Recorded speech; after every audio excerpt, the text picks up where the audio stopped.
yung mga tao na hindi nagsisisi at tumatalikod sa kasalanan ay parurusahan ng Diyos.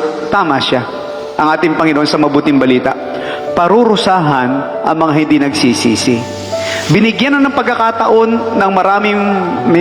maraming pagkakataon ang mga tao para magsisi, pero hindi nagsisi. Pride. Ayaw magsisi sa kasalanan. Kaya tayo po, ito rin po ang ating sasapitin. Kung tayo mga tao ay ayaw natin magsisi, kahit na bawat araw, bawat oras, bawat minuto, bawat segundo, ay binigay na sa atin ng Panginoon at ipinagkaloob niya na tayo ay makapagsisi.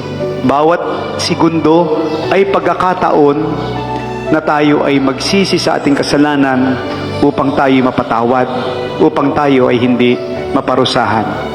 Bawat minuto ay pagkakataon po para sa atin. Amen.